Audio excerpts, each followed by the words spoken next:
प्रिय भक्तजनों, आज मैं कीड़ी नगरा सींचने की कहानी सुनाने जा रही हूँ।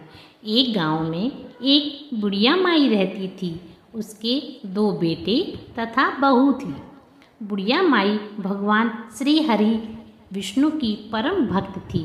अपना जीवन दान धर्म पुण्य कार्यों और कामों में लगाती थी, परंतु बुढ़िया माई कभी भी मंदिर और सत्संग में एवं तीर्थ स्थानों पर नहीं जाती थी। एक बार गांव में भागवत कथा हो रही थी। बेटे ने कहा, माँ, आप सारा दिन घर में रहती हैं, आप मंदिर में भागवत कथा सुनने क्यों नहीं जाती? बुढ़िया माई ने बेटे का मन रखने के लिए कह दिया कि आज जाऊंगी, परंतु नहीं गई। ऐसा करते करते 6 दिन निकल गए। बुढ़िया माई के बेटे ने कहा, माँ, आज अंतिम दिन है, आज तो कथा सुनने आपको जाना ही पड़ेगा। सारा दिन घर का काम करके बुढ़िया माई ने जाते जाते इतनी देर कर दी कि अंतिम दिन की भागवत कथा भी समाप्त हो गई। भगवान श्री हरि विष्णु सन्यासी का रूप धारण करके बुढ़िया माई के पास आए और बोले, बुढ़िया माई, तुम कहाँ जा रही हो? बुढ़िया माई ने कहा, मैं भागवत कथा सुनने जा रही हूँ। तब सन्यासी रूपधारी भगवान श्री हरि विष्णु ने कहा, अब इतनी देर से क्यों जा रही हो? वहाँ तो अब कथा समाप्त हो गई, अब वहाँ जाकर क्या करोगी? बुढ़िया माई ने कहा, अब घर से निकली हूँ तो जाकर ही आऊँगी। अब सन्यासी रूपधारी भगवान श्री हरि विष्णु ने कहा, अब कथा समाप्त हो गई, भक्त लोग भी अपने अपने घर चले गए, अब तुम वहाँ से क्या लाओगी? बुढ़िया माई बोली, कुछ नहीं तो वहाँ से मैं एक ईंट ही उठा लाऊंगी।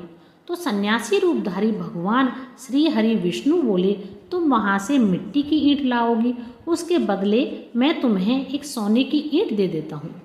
बुढ़िया माई ने सोने की ईंट ले ली और घर की तरफ चल पड़ी।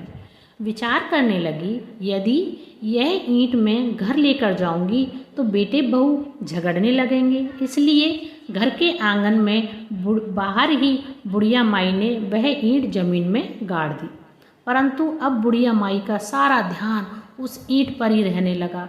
खाने पीने घर के काम करने में सदैव बुढ़िया माई अपना ध्यान सोने की ईंट पर लगाए रखती। बेटे बहू ने पूछा, माँ, पूरे दिन घर के आंगन में क्या करती रहती हो? तो बुढ़िया माई ने कहा, मैं आने जाने वालों को देखती रहती हूँ। एक दिन बुढ़िया माई मर गई। यमराज के दूत बुढ़िया माई को लेने आए। बुढ़िया माई को लेकर धर्मराज जी के पास पहुँचे और धर्मराज जी को सारी बात बतलाई। धर्मराज जी ने बुढ़िया माई को कुतिया की योनि दे दी और कुतिया उसी पेड़ के नीचे बैठी रहती। बुढ़िया माई की बहू ने कहा, इस कुतिया को यहाँ से भगाओ, नहीं तो यह बच्चों को काट जाएगी। तो उसके बेटे ने उसकी पीठ पर एक लकड़ी मारी और बुढ़िया माई मर गई और उसको सर्प की योनि मिली। आंगन में सर्प को देखकर बेटे बहू ने किसी को काट नहीं जाए इसी डर से उसे मार दिया। फिर बुढ़िया माई मरकर धर्मराज जी के पास पहुंची। बुढ़िया माई कीड़ी का रूप धारण करके उस आंगन में कीड़ी नगरा बना लिया। आंगन में कीड़ी नगरा हो गया। घर वाले बहुत परेशान हुए। घर वाले भोजन भी नहीं बना रहे थे और मन ही मन स्मरण करने लगे कि भगवान श्री हरि विष्णु सन्यासी का रूप धारण करके आए और बोले कि कुछ खाने को दे दो।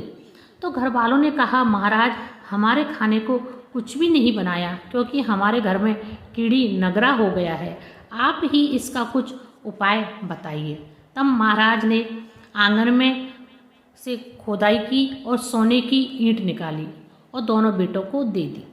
कहा, तुम्हारी माँ के नाम से दान पुण्य करना, धर्मशाला बनवाना, स्कूल बनवाना, प्याऊ लगवाना, गौशाला में गाय के चारे खाने की व्यवस्था करना।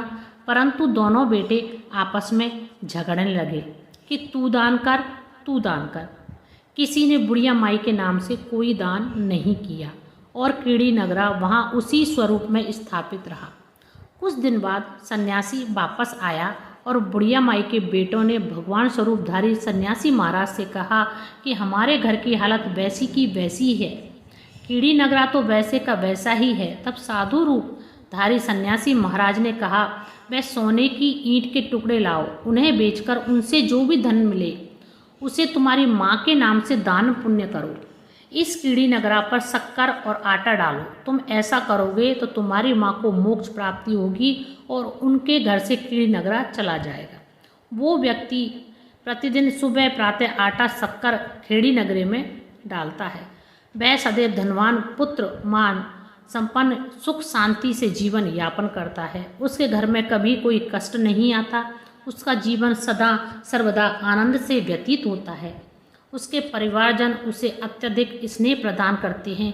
कीड़ी नगरा प्रतिदिन सींचने से, जुड़ी नगरी की कहानी सुनने से, दान पुण्य व धर्म कार्यों में रुचि लगाने से जीवन उत्तम हो जाता है। जय बोलो विष्णु भगवान की जय। ओम श्री हरि।